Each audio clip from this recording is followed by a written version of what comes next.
how do you approach the question of with a struggling offense, finding ways of kind of galvanizing it? Yeah, I think it's a good question. I think throughout the course of the season, you have to take the players' physical demands, where they're at, into consideration. Obviously, some guys are banged up, some guys are physically tired. Obviously, we work with medical and all the various departments to make sure that guys are feeling good. But aside from that, the work really comes down to preparation. We're always trying to make sure that we're prepared for the start of that night. Our bench guys, making sure they understand who the potential matchups are going to be.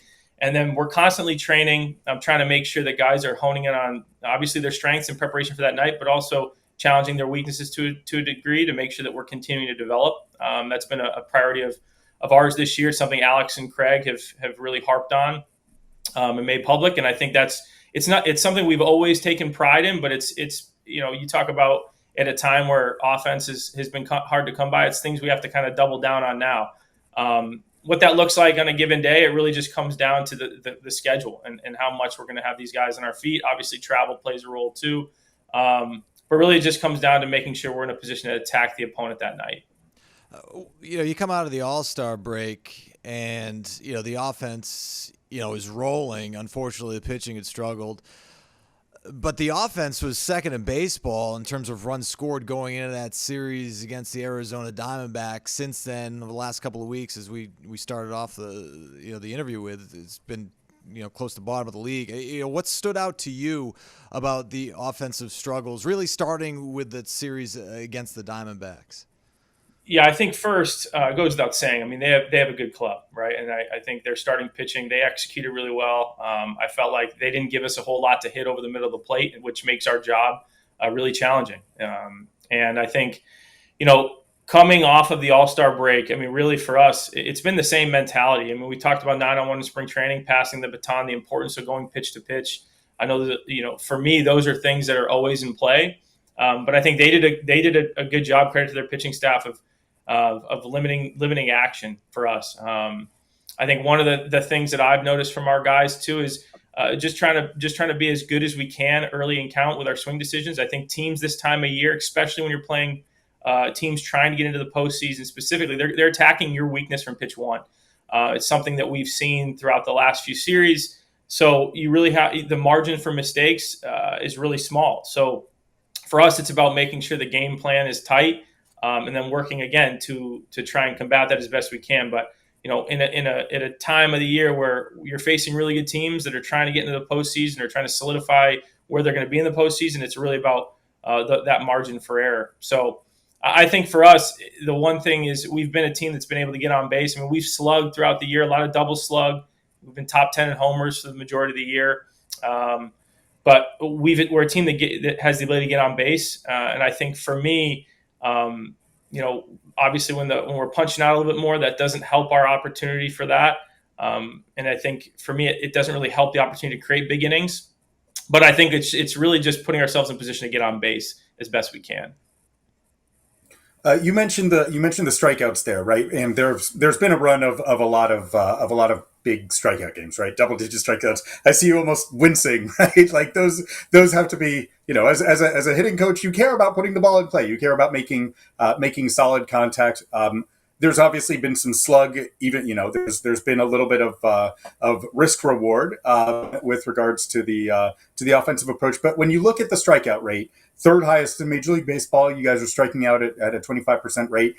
That's always the one that drives everyone crazy, even though hitting is harder than ever. Putting the ball in play is harder than ever. Do you think that is a sign of a young team that's, with guys still learning their approaches? Do you think that is just that's not taking advantage of the early count opportunities? And then when you get into two strike counts, you're playing defense often against just elite pitches. What do you think has been at the root of this high strikeout offense?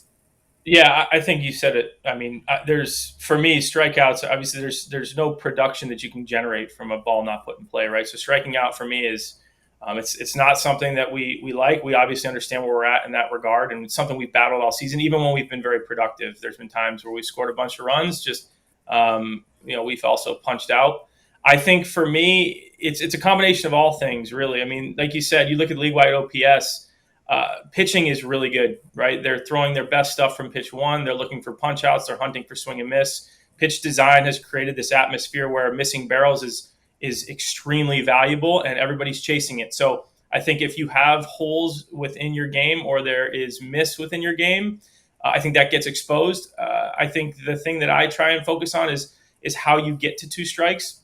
There's some hitters that are overly passive and they're taking pitches early, hittable pitches early, putting themselves behind. Is it a game planning thing? Are teams using secondary stuff early to slow you down, speed you up with heaters late? It's being mindful of how guys get to two strikes. And then the other piece, as I mentioned earlier, is when you're facing teams with really good stuff, knowing the areas that you do damage is important, or at least make impact is important, because teams are going to go to your blues. They're going to go to the cold zones as quickly as they can. So again, it's being mindful of all those things. And I do think there's an element of, sure, when you have some younger hitters, refining approach, getting acclimated to how guys are pitching you. I think that's part of the learning curve. And obviously we've had some ups and downs in that space, but for the majority been happy with some of the progress. It's just something that we have to continue to get better at, because like you said, that's not a stat you want to be in the top 5 on. A lot of fans who watch, the conventional thinking is with two strikes, as you're talking about, and guys with just nasty stuff nowadays. But the conventional wisdom is, well, choke up, shorten up, go the other way, do all of those things. Why isn't that as much a part of the philosophy now as it maybe used to be? Yeah, I don't know necessarily. I think everybody makes physical and mental adjustments, right? Whether you're shifting your fastball timing to a certain part of the field, right? Backing up the fastball to give yourself a chance to see the breaking ball more. Whether that's simplifying. I mean, we've seen it with some guys over time, like, widening out a touch. You brought up the choking up, and guys do make subtle adjustments. I think the reality is when you get to two strikes, it's really about eliminating as much chase as you can, because everybody's throwing strike to ball, right? So everybody wants to throw the breaking ball. It looks like it's a strike and finishes off the plate. So as much as it's about, prioritizing contact, it's really putting yourself in position to see the ball as best you can. And I think you probably see guys stick with a little bit more of their conventional swing, or their what would look to be their conventional swing, because that's their mode for seeing the ball comfortably. And I think that's the priority in those moments. So if you don't see guys super wide or super choked up, I think that also it can put you in a defensive mindset where now I'm just trying to defend the zone, where you need to make sure you're in a position to see the ball as best you can. So I think that's a little bit of kind of, it's nuanced for the individual, what they're most comfortable with. Your offense has been, as we mentioned, it's been cold lately. It was very hot before that. You guys right now, I think, are averaging 4.7 runs per game, which is upper half of the big leagues. It's no longer top, but right around 10 or 11, ahead of a couple of playoff teams like the Astros, Guardians, and Astros and Guardians. At the same time, the fact this has been kind of a microcosm. It's been an offense that's been subject to ups and downs, and a lot of the ups have happened on the road this year, not on this most recent series. A lot of the colder spells have happened at home. You guys are 4th in the big leagues in homers on the road. You guys are 20th in the big league in homers at home. Do you have a lineup that's built to take advantage?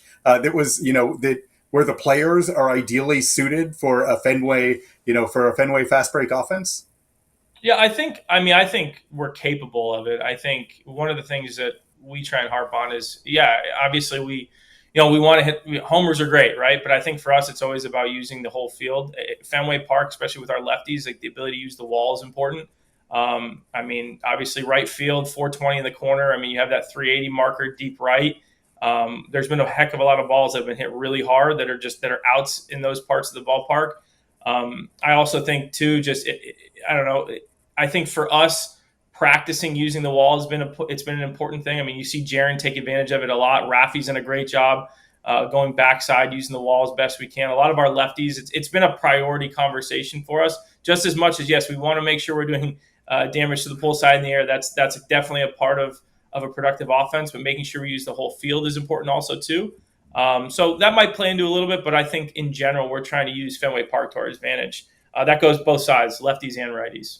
You talk about, obviously working with the players, focusing on swing decisions, all the things that go into it. But, when the offense is struggling like this, the last couple of weeks, how does your role as hitting coach sort of almost change into, therapist, right? Or being a wellness coach and trying to encourage these guys as well, because there's a huge mental aspect to hitting as well.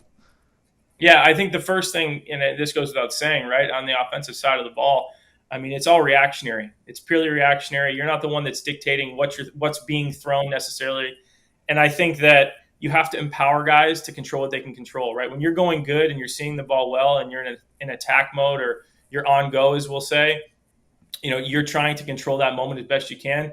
Sometimes when things aren't going as well offensively, we tend to sit back and we let the reaction kind of play us into more of a defensive mindset where we start to defend the zone. I think that's kind of the common. I guess that's one of the common talking points, that when you find yourself in positions like this, you have to be the one to punch. You have to be the one to punch first.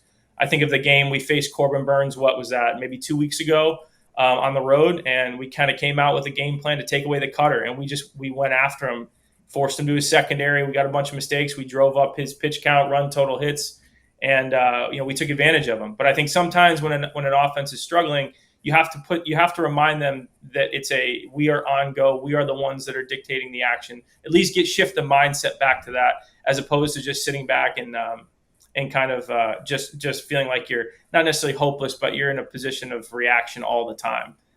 Just because hitting is so hard, we have to prioritize something, try and take something away. So continue to encourage our guys to be aggressive in the areas they want to swing. That's important.